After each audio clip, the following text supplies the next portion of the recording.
Her children were told a secret by their mother before she passed away, and upon hearing it, they could not stop sobbing. Welcome to USA Stories channel. Do not forget to subscribe and activate the bell button to receive all new updates. Now let's go to the story. This is the tale of Berta, a 55-year-old single mother of 4 children whose names are Juan, Carlos, Maria, and Antonio in order of eldest.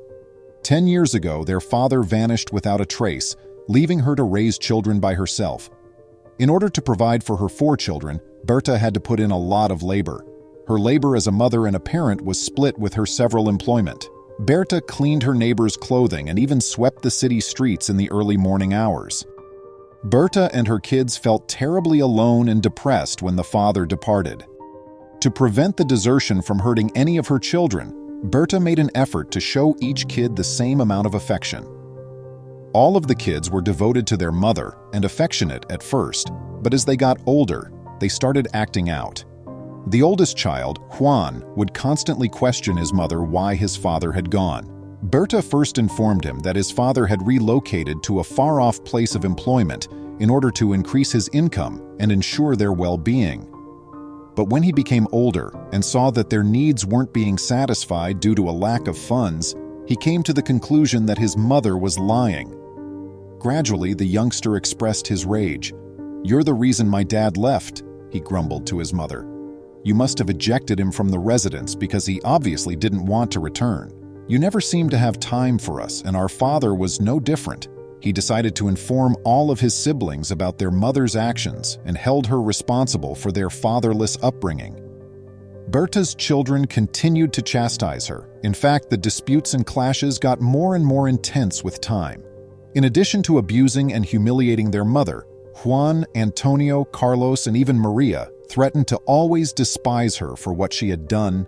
Everything was becoming more and more intense. The children's fights and hatred toward their own mother were unusual because they all attacked her at the same time, accusing her of being the reason they had been made fun of by other kids for not having a father. In this manner, time passed, and the twins Juan and Carlos both became adults. With nothing more to do at their mother's place, they were prepared to depart. On their birthday, they both just packed up and departed, saying, "Thank God it went by quickly and we're old enough to get married.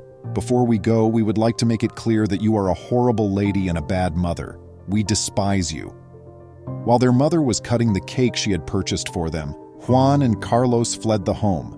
Not only did they not consent to blow out the candles, they took off, never to be seen again, not even close to their mother's home. Berta wept a great deal over her children's opinions of her. She had to assume responsibility, though, until her other kids were old enough to take care of themselves. From that point on, she kept doing the morning street cleaning and laundry throughout the city. Her children just believed that mom was hiding something, even if they were unaware of it. Maria believed that her mother was undoubtedly keeping a lot of information from her.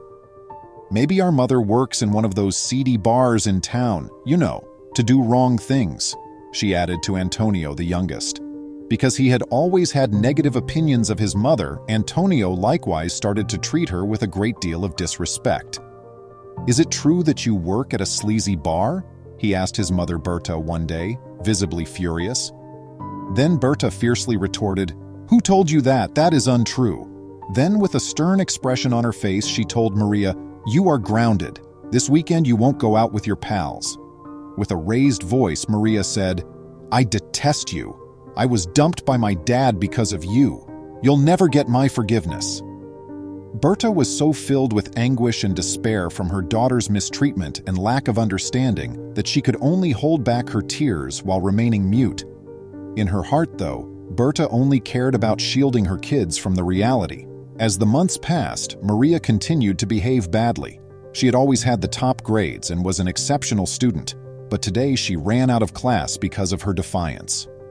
Berta worked tirelessly, shoulder to shoulder, as she focused on studying for her tests instead of doing her schoolwork. Maria's mother was called to a meeting with the social worker because of her conduct at school.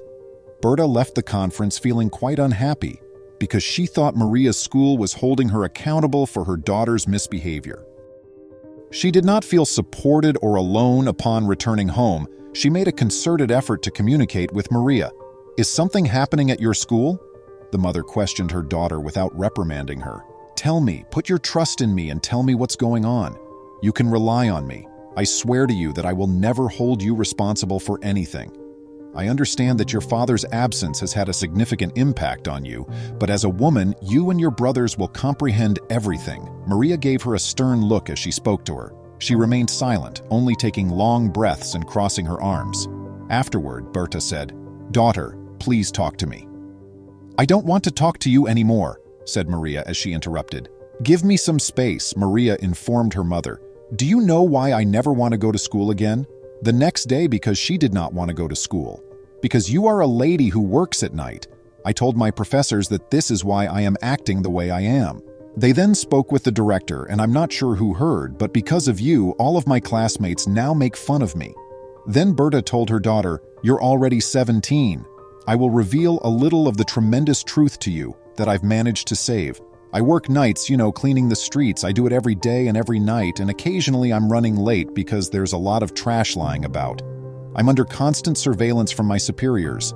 I do the laundry for the neighbors in the afternoons. I take these actions purely out of love for my kids, Maria. You are loved." Maria shot back, "You don't have my trust. You've got me fooled." And she bolted into the road. Juan and Carlos were employed at several building sites and were renting an apartment. They occasionally ran into Maria at school and offered their address to her. Maria decided to see them. Maria informed Juan and Carlos all that had transpired, and they decided to let her stay at their home. Then they said, "Maria, don't worry, you're safe from that nasty mother here."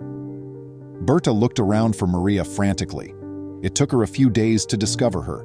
She had left work early to search the streets for her daughter, walking hand in hand with her little 9-year-old son, Antonio. Berta experienced a severe depressive episode as the days went by, which ultimately led to her stroke. When Antonio cried for aid, strangers who did not know him came and hurriedly phoned an ambulance, which brought Berta to the closest hospital. The moment Antonio got there, he realized what number and address his elder brothers had given. Since the doctors were requesting a relative, he told them so they could call them. Juan informed his brothers of what had occurred, and they made the decision to go, not so much for Berta as for their younger brother, Antonio. The doctor informed them that their mother did not have much time left when they arrived. They went inside their mother's room, but at first the doctor would not let them in since so many people were there, sobbing and leaving flowers. "Your mother was the one who swept the most gals since she wanted to knit 6th, as well as 6 hours, to be able to earn more so that you do not lack anything," a large number of uniformed people said as everyone began to feel sorry. "I'm sorry for the incident, gentlemen. Actually, your mother is a role model for everyone." Then, confused, Maria responded, "So yes, I work as a cleaner." Everyone moved into the room, feeling uneasy. Berta was quite sick and had trouble speaking. "Guys, I never wanted to tell you, but since you're all men and you, Maria, are already a woman, it's time," she said. "The letter your father left behind is this one." Juan was given the letter to read by her. In brief, the letter stated, "Berta, I have decided not to have as many children as I would like. With all of this sorrow, life is incredibly complex. Actually, I think you should be ashamed of yourself for not taking care of yourself, which is why you had so many kids. Yes, you are to blame for everything, because of your recklessness. That is the reason I have chosen to part ways with you. Thus, please don't return to search for me. I want you to know that I already have another woman in my life. She doesn't cause me any trouble with kids. Farewell." Everyone was sobbing while Juan was reading. Juan and Carlos also felt impelled to seek for forgiveness, as did Maria. They were in shock at all that was going on. Berta eventually said, "I love you. Everything I've done today has been done for you, like I have always done. I wish you all the best possible life and ask that you look out for one another and never give up. Always provide a hand to one another. My children, you have my undying affection. You will always be under my care." After saying this, Berta departed from this world, which is full of individuals who, more and more, reject goodness and peace in favor of anger and hopelessness. Maria, Antonio, Juan, Carlos, and their lives were never the same. They looked out for one another. They were inseparable and thought about Berta constantly. That amazing mother who gave them life and that lovely lady. Tell us this tale, friends, so we know it resonated with you. Never pass judgment without understanding why. I appreciate you seeing.